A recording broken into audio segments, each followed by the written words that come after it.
Good afternoon, everybody. Can everybody hear me? Yes. Welcome, everybody, and good afternoon again.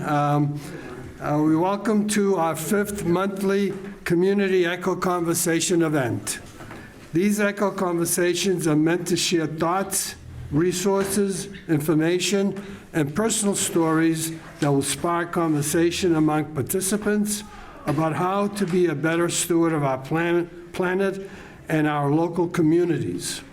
We hope that the discussion will be lively, transformative, and the community spirit uplifting. And we hope that it will spark a call to action. Today, our first presentation is called, you can see here, Clean Energy for Elders, presented by Aria Jane and Nathan Scott and Molly Ettenberg. We'll learn about the details of this new program and an opportunity to learn about becoming a clean energy counselor. A second presenter will be by Michael Strauss, the chair of the Newburyport Energy Advisory Committee, who will present some of their discussion and activities. There will be ample time for questions and answers after both presenters and both speakers, so save them until that occurs. So silence your phone, and I welcome and introduce the team here. Thank you. Thank you. Yeah. Are you gonna advance? Yes, slides? sure. Yeah. Maybe if you stand back, so Yes. it won't be Okay. so loud. Okay. Can people hear me okay? Not too loud? So first of all, thank you for very much for having us. It's good to see all of you here. I just want to say that we're going to be just introducing. This is a new program. This is a new project, new initiative. We're just going to be introducing it today. And a month from now, at the March Eco Conversation, we'll be doing a more robust kind of rollout of the program. So it's called Clean Energy for Elders. We are having some conversation about the name. Is that the best name? So there's still a little bit of conversation there. We'd welcome your feedback.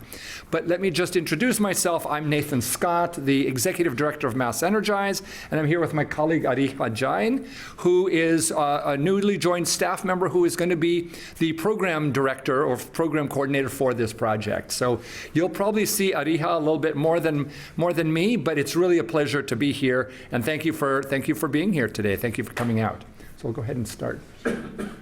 So really, this is just to give you an idea of what this program is. This is an initiative undertaken by the city of Newburyport, and so we've had the good fortune, Mass Energize, of working with Molly and her staff at the city hall. And we've kind of come up with some program areas of focus that we really felt like this would be that we want to kind of objectives that we want to advance. So the mission, as you can see, is really to empower older adults to be clean energy counselors, to be resources for you. And I see all of you as potential resources for each other and for the greater community. The reason why we really wanted to focus on older adults is that we feel like I, all of us, have so much to offer.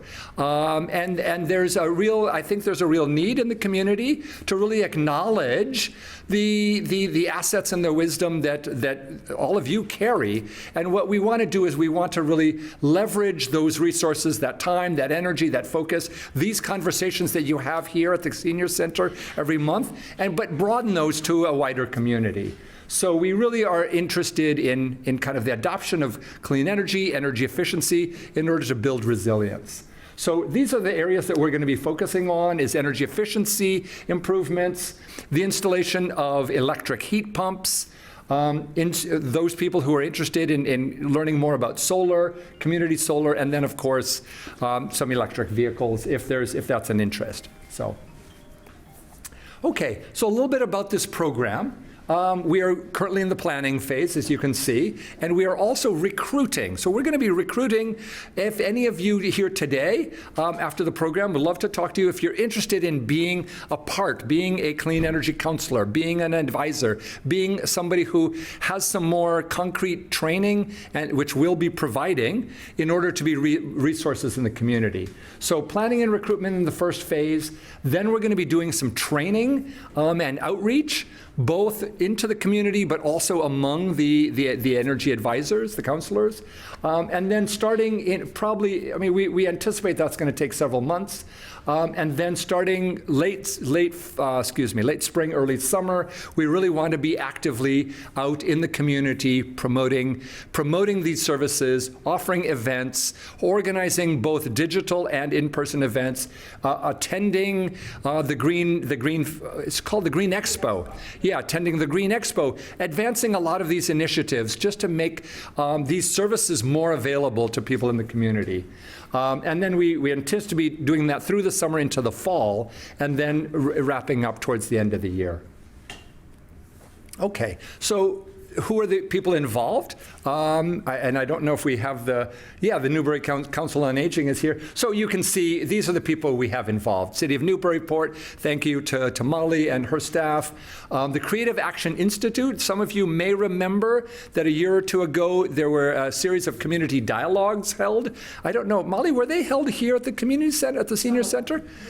We were all over the city. Okay, but they were kind of these community resilience dialogues, right? So we're engaging the Creative Action Institute to lead some community dialogues around what are the needs, what are the concerns, what do people want to get out of such an experience.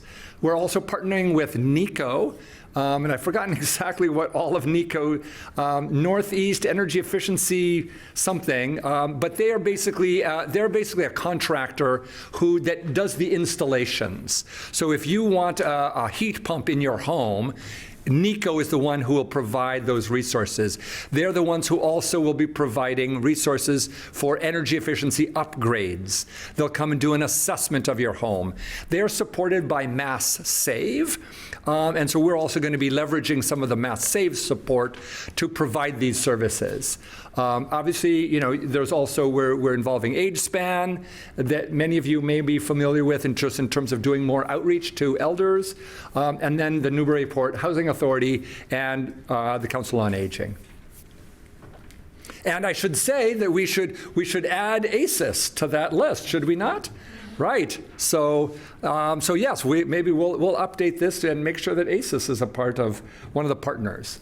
Okay, so the program components. We're going to be starting with community dialogue sessions. It's really, for us at Mass Energize, it's really important to know what the community thinks, what those people in the community, what are the community needs, what are the goals and objectives that people have for their own improving energy efficiency, adopting clean energy in the community. What are the goals, what are the needs?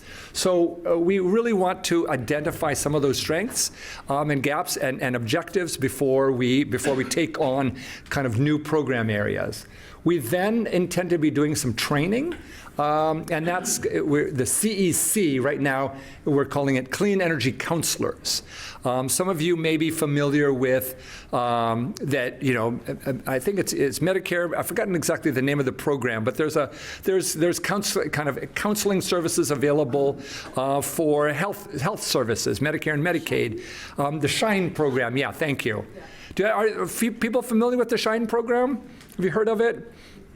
Okay. Anyway, we're kind of modeling this a little bit on the SHINE program, which is a healthcare counselors, or health counselors, and so we're going to be providing training so that people can be resources for the community in terms of advocating clean energy. How does solar energy? How does solar work? How can people get access to incentives for heat pumps, etc. We're going to be then obviously organizing workshops and events, as I mentioned, which will be both hands-on opportunities face-to-face, but also we'll probably be doing some community, some digital engagement as well. And and then here, the digital engagement, which we want to really make sure that people know what's available and how they can participate. So.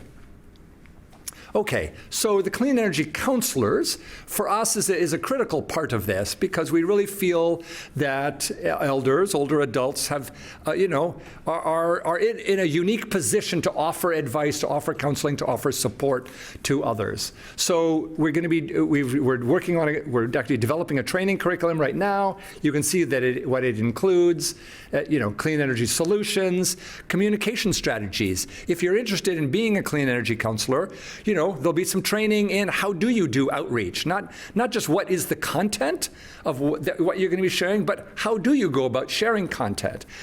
Public speaking, practicing just talking to others, and we think these are just really good skills to learn. We're also going to be how do you track people's interest, in terms of tracking tools, and then how do we measure impact? So these are all things that we are going to be including in the training. And then the benefits, obviously, are there is the opportunity to take part in the tax work-off program. We also want to be recognizing these clean energy counselors as community leaders. And then, of course, there's also just the engagement, the outreach and engagement that you'll be able to do with your, with peers or for your peers. Okay, so here's what we're anticipating the expected outcomes are going to be by the end of the year. We're hoping to recruit and train 5 to 7 clean energy counselors. We're planning to host 2 to 3 community dialogue sessions. That's with Creative Action, Inc. And most likely the dialogue sessions are going to be held here, though I'll be open to hearing if there's another location where you think one such dialogue should happen. But Sarah has graciously offered the use of the facility here for dialogue sessions. And then what we really want to do is support 80 older adults to take steps towards adopting clean energy. That's our goals. We want to reach at a minimum of 80 people with practical steps that you all collectively, the larger community of older adults, can take towards adopting clean energy. So those are the 80 adults taking steps, and then we want to help at least 25 households actually take concrete action that are going to reduce their energy bills. A big part of clean energy, as you well know, is not just the environmental benefits, but of the financial benefits as well that come from lower energy use. So we really want to see at least 25 households actually achieve lower energy costs because of low energy use. And then we are also, this is a grant-funded project, and we do have money, not a lot, but we do have $200 incentives, not total, but we have multiple incentives, $200 just to help people to make those efforts. If there's a technology purchase involved, if there's costs involved, we're offering an incentive to help people reduce the barrier to adopting some of those clean energy technologies. Okay, so thank you. We are, once again, Nathan Scott and Ariha Jain. And as I said, we're really just kicking this off right now. We'd love to be a part of the conversation in a little while. Do you have questions? Do you have concerns? Do you have ideas? Are there other organizations that we should make sure that we're contacting, reaching out to? And we'd really love your help with identifying who might be our clean energy counselors. Hopefully some of you in the room today would be interested in being clean energy counselors. And so how should we best reach out to people to recruit recruit our clean energy counselors? So we're really all ears. We're here to listen, take part, and we welcome your comments, your ideas, and your suggestions. Thank you very much.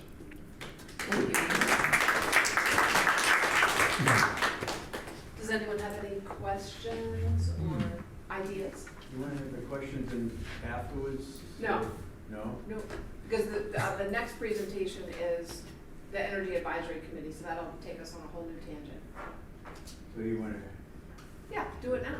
Questions about this program? And I do it, so, okay, yeah, help me to take questions. And would it be okay if we're also trying to just document this process? Is it okay if we just take a few photos while the day, while the activity's going on? Great, thank you. It is being recorded also. Okay, great, Yeah. great. Yeah, happy to take questions. I have 2 questions. Yeah. Where's the $200 coming from? Is that from the city or? So the $200 is actually coming from a grant The grant. that we got from the Department of Energy Resources, the DOER. So we do have a grant, and that grant is providing, I think we're providing $4,000. So we're providing 20 $200 incentives to just help alleviate or reduce the burden. How much time do you think the training for the Clean energy counselors? Yeah, we're still developing the training. We hope to be able to do it over a few days. So it would not be all. I mean, it would be like what we have in mind is like 2-hour sessions over a couple of days. So maybe, and this would be online. Mm-hmm. Maybe we do one in person and then a couple of follow up. So we're thinking 6 to 8 hours total. Maybe that's what we're currently thinking. But again, how much time do you feel like clean energy? How much time could you afford to take part in a training? But we're thinking 6 to 8 hours total over the course of several days. So a 2-hour session, 2-hour session, 2-hour session, that kind of a thing, covering a couple of the different topics. Yes. Art? Nathan, looking longer term, what are the goals for, say, 2030 or beyond? Fantastic. 25 households. I'm so glad you asked that. We have not established metrics, but we all know the house is on fire, don't we? There's no time to waste. So we don't have specific metrics of what we're trying to achieve. We do know that Massachusetts has a 2050 goal to have net zero, for the state to be net zero by 2050. And in order to achieve that, we've got a long ways to go. So 2030 is 5 years away, not 25 years away, and we hope to be 30% of the way there. And that's at the statewide level. For this particular program, I'd love to sit down with you, Art, and think about what do we think here in Newburyport, what is achievable. I'd love to see this be part of a Newburyport-wide initiative, but we haven't established those metrics for this particular program. I'll just share that one of the things is a front to look at, we have to look at 2050. Yes. What those are there. And to be able to backtrack, what do we have to do by 2030 to be Absolutely. 50? So we've got to focus on 2050. Yeah. There's no point in getting to 2045 and realizing, oh my God, we've got so much further to go. We need to be establishing those milestones. Now, I appreciate the question, and it'd be great to have some thinking about what this program could achieve here in Newburyport by 2030. And when we talk about net zero, it means net zero carbon. So that means getting away from fossil fuels. So what the state and the utilities are planning for is that everything's going to be electrified. Oh, you're here. I didn't see you say that. Mike's going to be talking about this in a little while. But that's what we're talking about, net zero, not energy, but net zero carbon. Yeah, which is all really about, as Molly just said, it's all about adopting electric or no carbon energy. Right. So, yeah, other comments, questions? So originally, residential solar is always panels. Yep. Are you also taking into consideration other, solar energy, such as Tesla now has the shingles? Yeah. Oh, the shingles, okay, yeah. Yeah, so the house looks like it's regular shingles, but it's Yes. actually a complete solar panel. Yep. Is that also being taken into consideration? Well, yes. I mean, as a resident, for residential solar, I mean, obviously these particular ones, these are PV. These are the kind of standard PV panels. And this particular unit right here is what they call community solar. Right. It's obviously not on anybody's home, but the rooftop solar, and Tesla, as you know, has those tiles, and there's other forms. Unfortunately, those Tesla ones are pretty expensive. Yes. I don't know, do you have any yourself? Are you familiar with it yourself? No, we've been looking at We've been different looking things. at it, yeah. So it's like, can you put a windmill in your backyard with it, efficient enough to, but not Right. blind your neighbors as well? Yeah. So there's a lot of different things that we have looked at. One of them was the Tesla's panels. Yeah. Tesla's panels, we think if they ever do, become more effective and efficient, Yeah, we think they're going to take off because a lot of people don't want egg crates on top of their roofs. yeah, yeah. You know, so they'd rather have their house look like a normal house. Yeah. So that's why. Yeah, so right now, that's kind of on the high-end, expensive end of things. Mostly what we're doing is what we could just call standard rooftop solar. And we're using people like Resonant Energy. There's some really good solar energy companies that do installations that are really minimally invasive. But you're right, they still look like, they're not as nice as an integrated tile design that Tesla has. Yeah. So yes, solar is definitely going to be one of the solutions. Nathan, the second slide you had, I wonder if that isn't the solution to the naming issue, because the older adults, Yes. engage older adults, and you wondered about elders. Yes. Would seem that phrase, what do you think about that phrase? Yeah, I definitely like older adults, and I was actually, when we were doing, I was jotting down some ideas like generations of clean energy, a generations clean energy program, because Okay. it really is something that this generation could pass down Yeah, to the that's a next good idea. That's generation. nice. Yeah. Uh-huh. But we were also thinking about the words clean energy. Generations of clean energy. Well, but Yeah, maybe right. changing that word to, because that's not really descriptive, maybe it's energy efficiency or smart energy, or, yeah. So, Yeah. but I like generations. Generations. That's a great Generation, idea. I like it. Very good. So, Thank you. yeah. Okay. Other I'd ideas? like to add something the city did 4 or 5 years ago when you introduced NextAmp, which is a Yes. community solar. Yes. We live in a condo complex, and can't have solar power, but the city made a deal, so we were able to buy carbon credits from a Okay. solar energy producer in central Mass. Uh-huh. They then mail those solar credits to National Grid. Okay. Basically, we pay 13 to 14% less for our electricity by signing up with NextAmp. Right. That's That's something fantastic. that Molly Yeah, introduced. that's Yeah. community solar, yes. And we will be offering that as part of this, as part of this initiative. Yeah, so there'll be like a whole menu of things that people can do, Yeah. that they'll learn about. So that's really, the opportunity is to train people and then to let people know what all the opportunities are. Yeah. And making sure that we are taking advantage of them. Yeah. Other questions or comments? And we're gonna be here for the meeting, so if you have other thoughts that you want to share, happy to have them. And just so you know, I'm here, but I'll also leave some business cards if anybody wants more information or wants to be able to contact me afterwards. So. Do you want to say anything about Mass Energize itself? Sure. We didn't really talk Yeah, about sorry, that. I did, thank you. Sure. So very briefly, Mass Energize is the organization that I'm the director of. We're a nonprofit organization, statewide. We're based kind of in the Metro West area of Boston. But we have been working with those of you who are familiar with Wendy Wilkerson and her kind of team of volunteers as part of Energize Newburyport. Right, which is So- part of the Energy Advisory Committee, which you're going to hear about in a moment. So Mass Energize is a nonprofit working with communities to engage residents to take climate action. So that's what we do. So that's why we're here, working with the community of Newburyport to engage residents in taking climate action. And we work across the state.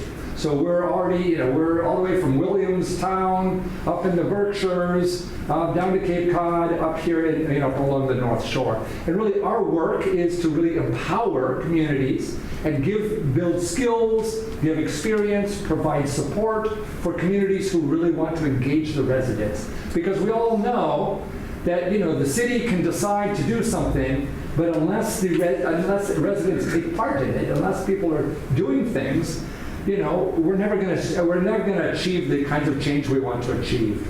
And we all know that households here in Massachusetts, because we don't have a lot of industry, households account for 2/3 of our greenhouse gas emissions. So it's not agriculture, it's not transportation, it's not industry. Those are all small parts, but the largest piece of Massachusetts emissions is residences. It's the cars that people drive, it's the way they heat their homes, it's it's where their electricity comes from. Those are the things that are driving, Art, to your point, those are the things that are driving our emissions. 2/3 of Massachusetts emissions come from residents. That's all of us. So that's who we're trying to engage. Of course, industry is important. Of course, agriculture is important. All of those things are important. But the biggest single source of emissions are the behaviors and lifestyles that all of us here in Massachusetts, how we heat our homes, how we drive our cars, where we get our electricity from. That's what's driving our emissions. So that's where Mass Energize is focusing its energy. So does that mean that you're creating the strategies to achieve zero energy? we're helping, we're trying to help. I don't know that we're creating the strategies, but we're certainly advancing policy, and we're helping to drive the conversation around the development of decisions that are going to affect at the state level, yes. Who's the ultimate decider on the strategy? Well, I mean, the Massachusetts State Legislature, right, and the governor's office, Governor Maura Healey is doing a very good job, in my opinion. We won't go into maybe all of that right now, but yeah, the governor's office is really where those policy decisions are ultimately being made. Well, they're being proposed, and then the state house and legislatures are making those decisions. So, yeah. Yes. Are you considering helping people establish charging stations in their homes? At their homes? So putting in electric vehicle charging in the homes? Is that what you're asking? Yes. I mean, we can certainly provide resources to let you find out about how to do that. Do you have an electric car? No. Not yet. But you'd like to have one, right? Yeah, not ready yet, but it could happen. Yes, we can certainly provide information. I mean, I know, I drive an electric car. I know that the community, again, kudos to the senior center here. You've got some electric vehicle charging stations right outside, which is great. And yes, we will be providing resources for, again, we don't do any of the installation. We try to provide information and help you get over whatever hurdles there are to being actually able to take action. So yes, I can certainly provide a list of installers, list of companies that are doing electric vehicle charging installation in the residences. Yes. Yeah. Are you considering loans or financial assistance or anything someday? Yeah, unfortunately, we would like to be doing that, but we don't have any of the financial instruments. We're not a bank. We're not a credit union. So, unfortunately, people are kind of on their own. And as you all probably know, that as of January 20th, many of the incentives that were available to people have now gone away. But there's still other the things. Mass Yes. Save program, which is Massachusetts program that the utilities fund. There still are 0% interest loans, and there's other rebates from there. So there'll still be some programs out there. Yeah. It's all being. But thank you. Yeah. And we will share that information. But financing is a big issue. Right. And unfortunately, we at Mass Energize don't have the ability to handle the financial aspects of it. We can just say, here's some resources. Yeah. Yes. I coordinate 3 retirement groups. One of the questions that comes up with electric vehicles, and most of these guys are engineers, do we have a system of recycling those batteries in process yet? It's a good question. And Molly, do you know? I mean, We take them at the recycling center, we bring them to us. The car batteries? Yes, the car batteries. If you have a car battery, Electric one. Yes. in fact, if you were replacing an electric car battery, the typical deal with any repair shop, dealership, or supplier is you buy a new battery and you send us your old. I'm talking about the EV car. Yes, EV cars. Oh, really? Yes, because they're very valuable. Yeah. If you just want to buy a new battery, it's more expensive than if you send your old battery back. Okay. So it's there. Yeah, and those electric car batteries have a lot of valuable, They do. Like I say, I so mean, they're highly recyclable. Yes, they I are. coordinate 3 groups, I mean, and there are 50 to 80 people on the rosters. And that's one of the questions that comes up, and most of them are engineers. Uh-huh. It's like, I'd like to get an electric car, but I don't want this thing to become something sitting on top of our environment. No, they're so valuable that nobody lets them go to waste. I mean, Tesla takes all of their batteries back. All of the companies, the EV car companies, they all take them back because they want to recycle them into new batteries. And I'll tell you why, okay? This is GE Groups. Yeah. I don't know if you know, but GE made an electric car back in 1893. It looked like a stagecoach, except where people would sit in a stagecoach, that was a battery. You sat on top of it. Okay. And one of the things that we had discussed was we would have students from MIT, BU and stuff, and we'd show them this picture. And we'd say, is it better that combustion engine took the place of battery? And they'd say, oh, no, battery. And we're like, not really. Because right now we'd all be mutants because all those batteries would have been in our environment and it would have been all over. In fact, actually, we have a history in Newburyport where somebody bought a World War II submarine, sold every part of it except for the battery, and then all of a sudden the battery disappeared one day. Nobody saw it until they went to build out there by Plum Island, and they hid it underground. And it became a super site. Wow. So, Yeah. So I just wonder if to solve your problem with your 3 groups, if there isn't a one-page, a little sheet that we should send out to everybody explaining exactly the answer to his question or the question. because that seems to be the thing that's really making people hesitate to buy, is what's going to happen to these batteries. They don't want to be done. I mean, these people will still take what do you call it, the button batteries and Right. send them recycled. Yeah. So they're worried about this big Yeah, battery. sure. I think there's a lot of disinformation in regards to, like, Yes. the difference between the, like, a regular battery. Alkaline versus Yeah, yours. versus a- Yeah, there is. Because I hear that a lot, too, that people say. Alkaline can go in the trash. And I think we need to advertise that more to let people know that, yes, there is a recycling system Yeah. for those batteries. They're just not going to sit in a landfill. Absolutely not. There They're are way too valuable for that. there are a lot of startups that have gotten into that business, and one of the most first ones was they were recycling batteries from Nissan Leafs, and those went into home energy storage and battery backup for residents and buildings. And there was a bunch of money probably was there chasing that. So there is a huge ecosystem in place. Right. See, that's not information that's really put out there. We need to, if we put that out there, you might get more people wanting to go into electric. The car manufacturers have their own programs. There's sort of like an aftermarket recycling Yeah. industry that's Well, we're having the pretty Green robust. Expo, May Yes. 18th, here at this camp, between this campus and the Bresnahan campus. And alongside of that, there'll be an electric vehicle showcase, and there'll be vendors here, and that will be something we can ask them to talk about, the whole battery issue. So people can come and talk to different vendors about electric cars, about charging stations, all those questions that you have in your mind.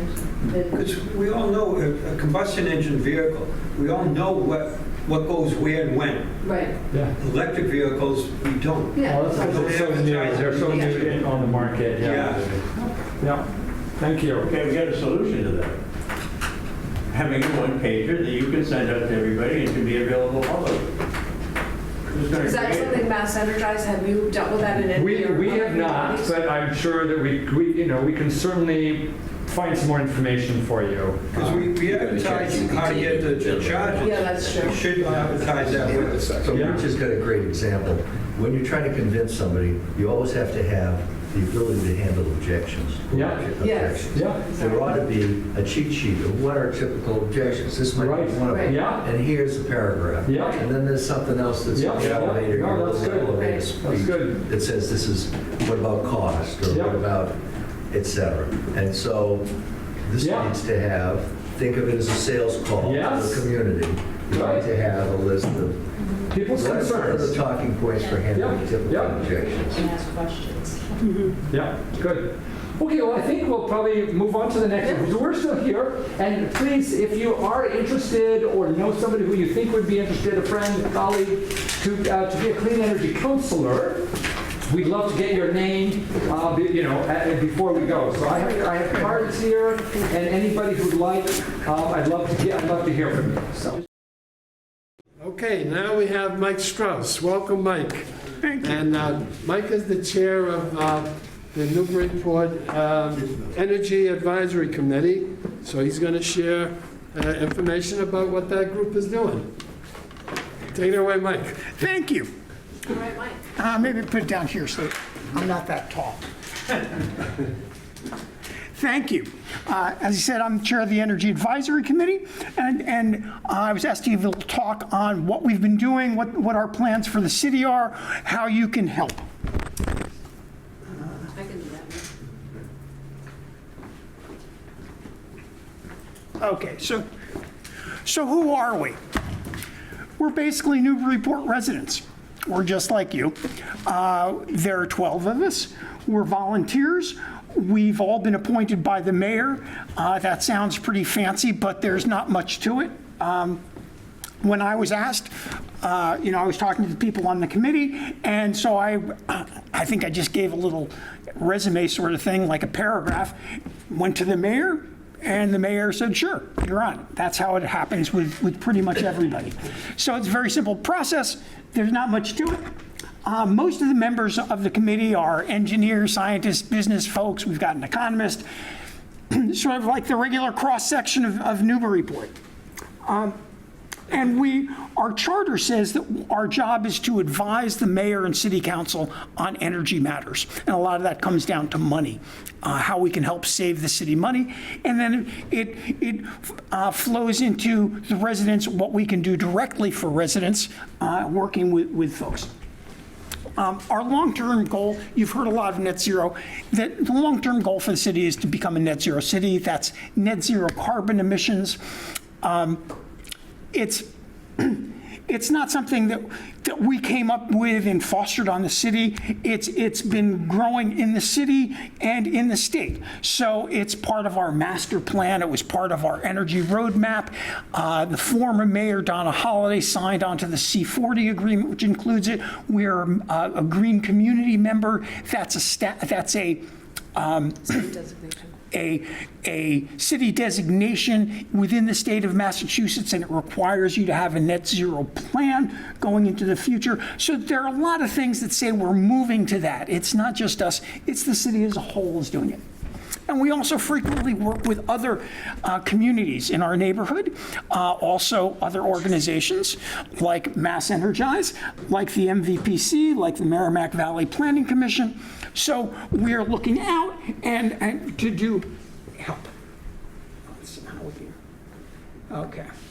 So what have we done over I don't know, how long have we been around?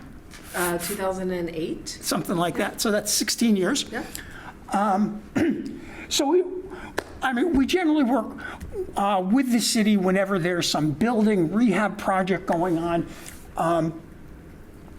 Being part of the green community system, it's not just a nice designation.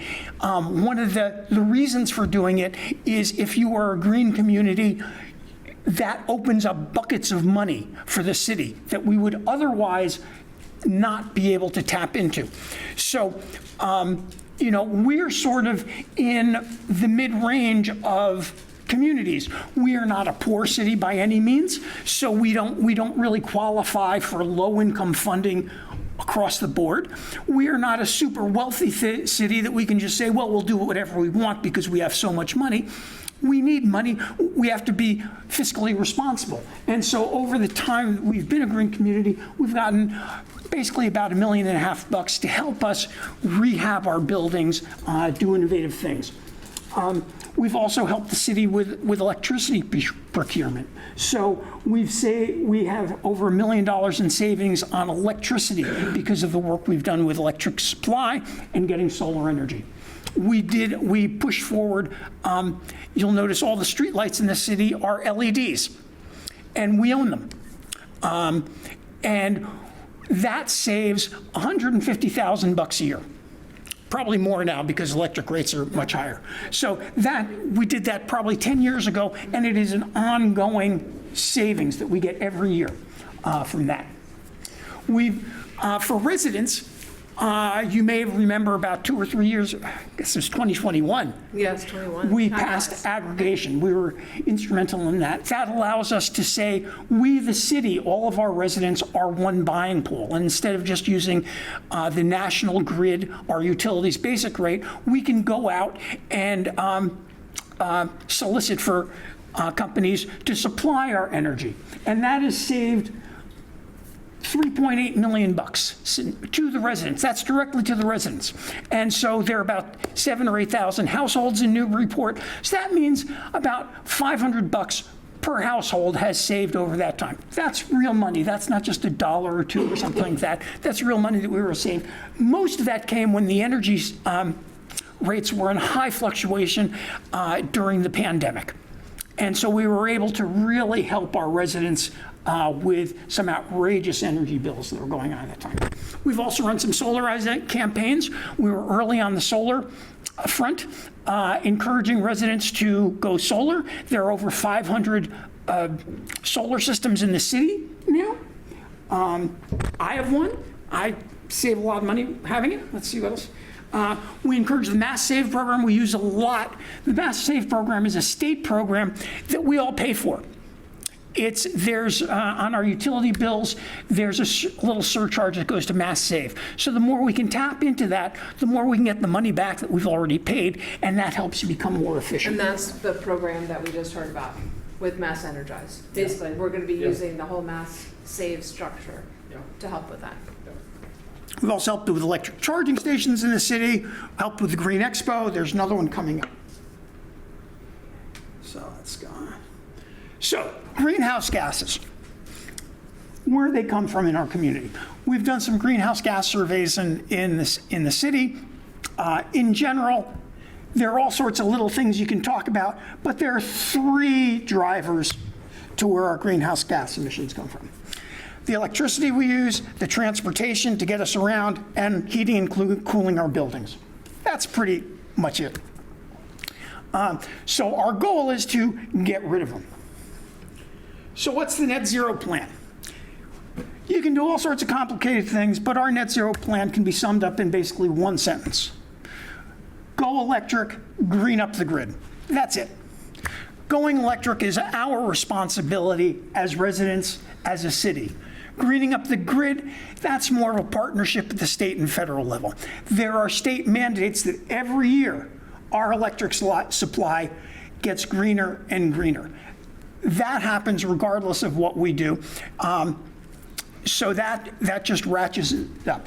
Our goal is to get everything moving to electric. That really means our homes and our transportation. So how do you do it? We don't just say, oh, well, tomorrow, get a new heat pump in your house, get a new electric car. That would be very expensive for everybody. So the way to do it is to realize that nothing lasts forever. So the next time you need a furnace, that's when you should go electric. The next time you need a hot water tank, that's when you should go electric. The next time you need a car, that's when you should be thinking electric or hybrid. You want to get rid of the old, get in the new. And certainly in this generational group, you've all probably had several furnaces in your home by this point. So it's nothing new that's happened. And what this really means is you have to plan ahead. I mean, here we are in February, it's cold. If you woke up this morning and your house was freezing, you wouldn't have time to think about, oh, should I get a heat pump? You'd say, I need to be warm today. And you would just get somebody in to replace your furnace because you need it. So planning ahead will enable you to make that transition. There were some questions about metrics in the last talk. How can we measure? The way I think about this is we have roughly 8,000 households in Newburyport. A furnace lasts roughly 20 years. So that means this city every year gets around 400 new furnaces. a hot water tank lasts about 10 years. So that means every year this city gets around 800 hot water tanks. What we want to do is each year make sure as many of those as possible get turned to electric. And that really means planning ahead. So let me just give a little bit about basics about heat pumps. I'm not going to give a technical talk. That's what the people trained through your program will be doing. Yep. Heat pumps are different from furnaces or boilers. They take some sort of fuel and they convert that fuel directly into energy. A heat pump moves energy from one place to another. So it takes energy out of the cold air, makes it even colder, moves the heat into here. That's how they work in general. And you can either get them from the heat from the air or the heat from the ground by digging a hole. That's the basic. But there's a little bit difference in how they operate. So we're all used to, for saving energy, what I need to do is turn my thermostat down and then turn it back up. So at night when I'm asleep, turn it down, turn it back up during the day. Or if I'm out at work, turn it down when I come back at evening. Heat pumps like to work. They are most efficient when they're running at a constant low level. And that means they're more like set and forget devices. So there will be less up and downs when you use a heat pump, which actually probably will make your life a little more comfortable. The other thing is it's very important to get the right sizing for a heat pump. Because if it's oversized, then it's going to be shutting off and turning on. So how you size it becomes critical. And that's why we need the heat pump coaches to help with those sorts of decisions. I'll give you a quick example. In my house, typical Newburyport house from around 1760, 3 or 4 years ago, needed a new furnace. I've lived here since '92, and in that time, gone from single pane windows to double pane thermal windows. Our attic had no insulation. It's now got foam insulation all along the roof line. It's part of the building inside. We threw in insulation in the walls where there wasn't any. We've used the Mass Save program to get all sorts of weatherization and crack sealing. So our house is a lot better insulated than it once was. So what happens when I go get furnace estimates? The furnace guys come in and they look at my furnace and they say, that's a 120,000 BTU furnace. We'll replace it with a 120,000 BTU furnace. And I go, wait, what about all this work I did? And I really had to cajole them to get them to say, well, maybe you actually need only 80 to 100,000 BTUs now because your house is better. So that got me a cheaper furnace system. That's going to be very important for sizing when you do a heat pump, even more than furnace. And the reason is the furnace people, they go, well, nobody's ever called up to, people only call us when their house is too cold. So we never want to give them too small a furnace. If we oversize, they'll never call. And it's a very different mindset when you're doing heat pumps. So remember, sizing is important. So what's the number one thing you can do now? And that is weatherize your home. Better insulation, better windows, better thermal barriers. Anything you can do to your home will make it better for when you finally do move to a heat pump. And it also helps you today. It makes your house more comfortable. It saves you energy today. So there is no downside to doing it. And the best way to do it is to use the Mass Save program because there are all sorts of incentives there. So, where do you go if you need information? Well, the first place in the city is our Energize Newburyport website, which we got with Mass Energize. There's the URL, but you don't really need it. If you just Google Energize Newburyport, the first hit will be our webpage. So, all you have to remember is Energize Newburyport. If you can't remember that, remember Mass Energize. It'll take you to their website, which will have a community page linked to ours. That's where you can get information. That's the best place. And anything you're going to do, there's probably a Mass Save incentive. So you want to check out Mass Save. And this information is changing all the time. So it's best to get updated information. Well, let me just add one quick thing there. So You would call Mass Save, and then they'll point you to a home service provider. The one that we like and we use most often is Nico. Yeah, and we're going to be using Nico for. They're also using for this Nico. They're out of program. Haverhill. They're really, really good. So that's who, you don't even have to call Mass Save. You can go right to Nico. How's that spelled? Nico? Nico, N-E-E.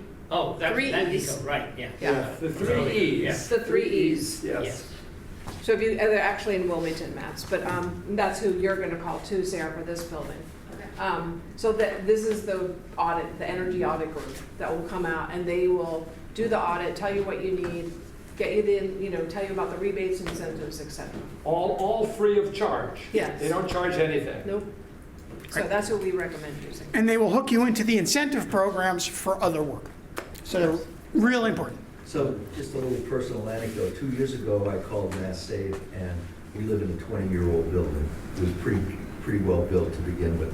And Mass Save said, well, we've doubled the insulation standard in the course of those 20 years. And they offered to insulate my half of my condo, there's 14 units of my condo association, for 75% off as part of Mass Save's thing. So I got chatting with the guy, and he said, we're trying to get more condos. Yours are all similar. I'm looking around. If you get me 2 or 3 of your neighbors to do it, I'll give you all of you free. Wow. I got 12 of my neighbors to sign up, and 12 of us had our roofs insulated for free. $4,700 deal, doubled the insulation up top, and dramatically lowered our bills. And that probably made more sense to have Fantastic. everybody doing the same thing, because you wouldn't want to create that barrier between the different buildings either. That's great. Right. You did The that. fact that they could come and they could kind of know where they're going, and every day they Yeah. talk to my neighbors. That's great. And so forth. So that's a good thing to work with condo associations that have multiple units. Right. Yeah. And Mass Save wanted to give us money. It was like, okay. I seem to, you would know better, Ron, but I think that there's a separate program for residences that I think are 4 units and below, and it's actually a different program, still under Mass Save, for multi-residents. They said, you're a condo, I'm going to send you over to Charlie. So they shunted me to a Okay. different Mass Save that dealt with condos. Right. But they were very, very helpful. Yeah. Okay. Like, with respect to heat pumps, do most people replace their current oil furnaces and go to heat pumps? And what is the payback on that investment typically? So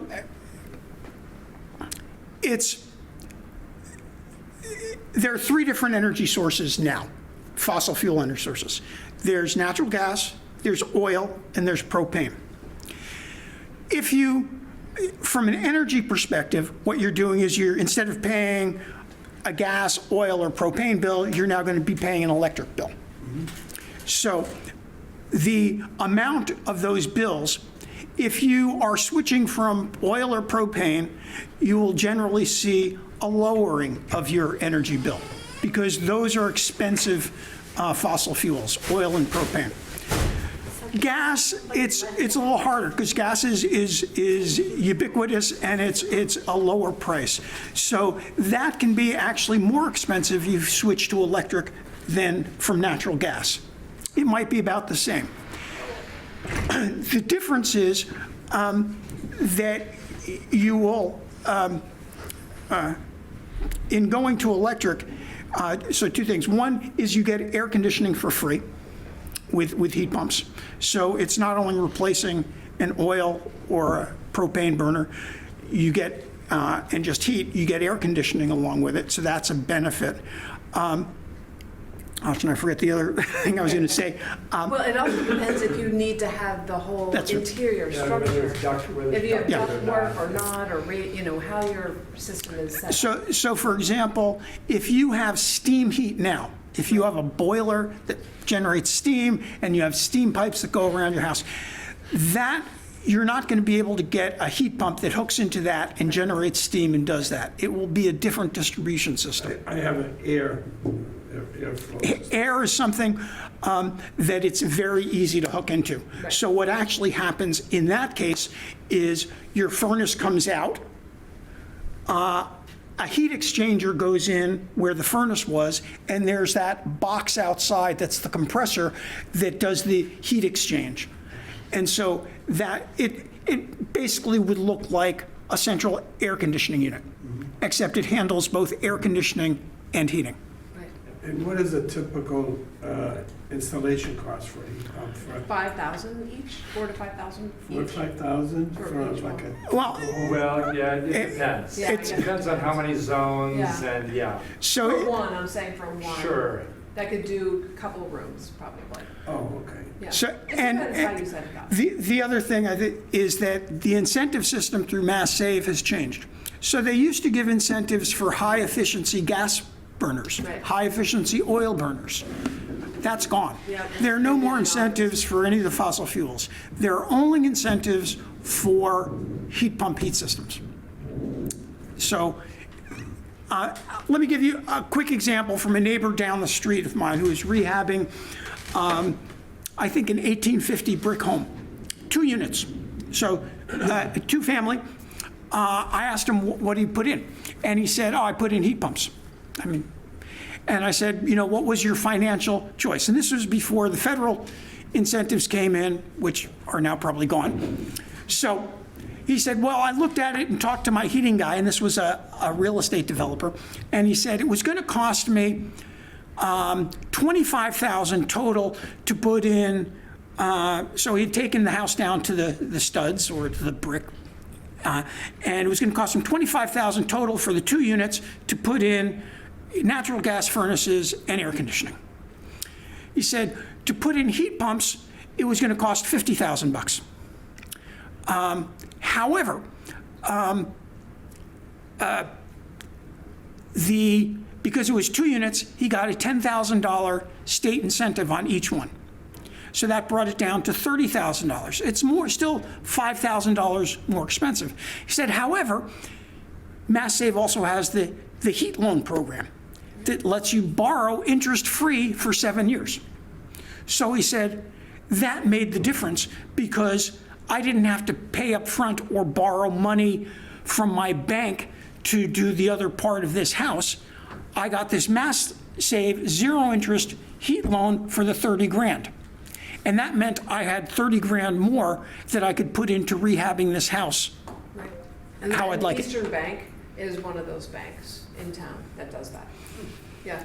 So that's the But other thing is It can't there, be fossil fuel anymore. It was. You could do 0% interest loans with fossil fuel upgrades, energy efficient, but that's no longer either. So if you're doing heat pump, you can get that 0% interest loan. so there's also, so the heat pump, like you were talking about, oh, you've got a forced air system, you probably want to hook into that. You probably have seen what they're called mini splits around. They sort of hang on the side of the house, and you see tubing on the side of the house. I'm not a fan of that tubing on the side of the house here in nice picturesque Newburyport. And so there are things you can do to,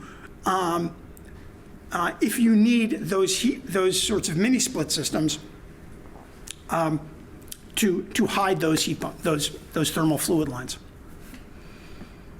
But you said 5,000 for 2 rooms. Most homes are 5 to 7. Well, it depends. rooms. So we put 2 in our home, and if you close off all the rooms that you're not using, so it's in our first floor, you close off the laundry room, the den, the bathroom, areas that we don't use, the So pantry. those are not heated then? They're not, well, I'm talking about cooling, or heated, yeah, either one. And I just close those doors, then that whole first floor, and I'm not using those other rooms, are fine. I mean, they're not, the heat, if it's, really cold, then of course I leave it open, but, yeah. Okay. And so I only So had that's how you to keep it put 2 in, yeah. Yeah. So are that's yours what mini Mike's splits? talking about, yeah, heat pumps, sizing correctly. So you can look at all that, and what you've done for weatherization, for insulation and all that. But you have to get your Mass Save audit Yeah. before you can do these programs, the Mass Save programs. Yeah, many years ago, I did have that insulation program. But every 2 years, right? Nathan, is it every 2 years? Every 2 years. You Yep. can have the Mass Save audit Yeah, they'll done. come back, yeah. Yep. And so the more you can insulate your home, the smaller the system you can use, and that brings down the price as well. Right. So that's why the weatherization is so important to get it done first. Right. Phil, did you have a question? How long do the heat pumps last? I think the warranties are like 10 or 12 years. So, Yeah. like the hot water heater then? Yeah, not as long as the furnace. Well, I don't Filters. know. What's the warranty? I got a furnace before the Perhaps only parts of it, in other words, maybe you only have to replace part of it. Right. Like- well, I think if I got a furnace, I mean, we say a furnace lasts 20 years, but the warranty on the furnace is only like a year. Yeah. I mean, it's not, they don't say, oh, it's just, call us up anytime in the next 20 years and we'll replace it if it Well, breaks. and like anything, maintaining it, if Yeah. there's a filter, cleaning that out, getting it looked at, But the heat pumps actually have long warranties. Right. Right. Oh. Anything else? And they're getting better and better all the Yeah. time. I Right. mean, the heat pump technology is improving. So And that's the reason to wait. well, Well, no, remember there was that whole. I think you want to do it when you need it. Yeah, right. You know, When you need it. if you're doing a rehab in your home, that's probably a good time to get a new system. They've already gotten better. So Yes. they used to worry that they couldn't handle heating in Maine in the winter. Well, now they're saying, you don't have to worry, wherever. You know, if your furnace is working fine, keep it going. If in 3 years from now you go, gee, I had to call up the service guy 3 times last winter, you're probably going to say, maybe this summer I'll look around for a new furnace or whatever. That's a good time to be looking for a replacement. Yeah. I think the biggest problem that I heard here is that people will not do this planning, that you talk about Right. planning. Exactly And people right. have to know to do that, because Yeah. otherwise, Yeah. you're going to lose 90% of the people replacing their furnaces. If they haven't planned it, it's something without heat. Yeah, There's What can we do exactly about right. that? There's also a lead time for the equipment. Yeah. Right. Yeah. Right. Yeah. But what can we do to So, educate people? Talk to the planning plumbers. is a good idea, but replacing a gas stove, for example, is a big Yeah. choice. And that's hard to get rid of. But I wonder if encouraging people to use small electric appliances and so almost teaching cooking lessons with a crock pot or an air fryer or a griddle. or Yeah, a that's not a grill, bad idea, too. Whatever would say, okay, 2 days a week don't cook with gas. Right. 2 days a week cook with electric, or some such thing. It seems like it's almost, it's small steps, but if you could wean people off their gas stove, that might be, do you need a gas stove to make a good grilled cheese? Not if you have a little sandwich press. Right. Good point. I like it. The lifetime of any product is actually based on the quality of the material that's using. I mean, you can be in one community and your water heater could last for a long time, but if the quality of the water is terrible, it will be less time. So it's actually based on the material that you're using, the quality of it. Right. And the maintenance, too, I think. Any other questions? Very informative. Great. Thanks. But if you have any questions, So the Energy Advisory meets every last Thursday of the month, if people want to attend. that's right. We meet by, I don't know, will we be meeting in person this month? No, they're still Still? in there. So And will the it be- auditors are in the other one, so there's no room. So we're meeting by Zoom for the Yeah. time being. Yeah. But anybody is welcome to join us for our meetings. Anybody's welcome to contribute. Love to meet you. Thanks. Thank you.